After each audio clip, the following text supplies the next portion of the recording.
कभी भी किसी पर्सन को तब मत रोकें जब वो अपने कंफर्ट जोन से बाहर निकलने की कोशिश कर रहा हो। हमारी फैमिली में बहुत से छोटे बच्चे होते हैं जो कि चीज़ों को एक्सपेरिमेंट करते हैं, जो कि जानना चाह रहे होते हैं कि चीज़ें कैसे काम करती हैं, क्योंकि एक बच्चे का माइंड बहुत क्यूरियस होता है। और मैं बहुत से ऐसे पेरेंट्स को जानता हूँ जो कि अपने बच्चों को रोक देते हैं कि बेटा आपने साइकिल नहीं चलानी, और जब वही बच्चा बड़ा हो जाता है तो उसी के पेरेंट्स कहते हैं कि बेटा देखो दूसरों के बच्चे कैसे गाड़ी चला रहे हैं, तुम्हें तो साइकिल चलाना नहीं आती। बेसिकली हमने किया क्या, हमने उनके पोटेंशियल को लिमिटेड कर दिया बचपन में ही।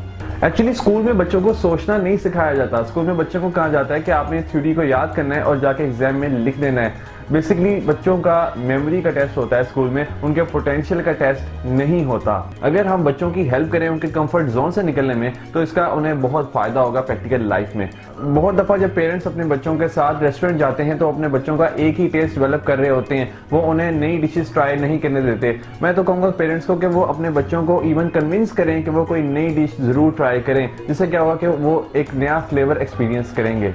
जब भी कोई पर्सन कंफर्ट जोन से बाहर निकलता है तो वो बहुत इजीली चेंज को एक्सेप्ट करता है और इसका उसकी प्रैक्टिकल लाइफ में भी उसे बहुत फायदा होता है। तो अभी अलाउ कीजिए लोगों को उनके कंफर्ट जोन से निकलने के लिए।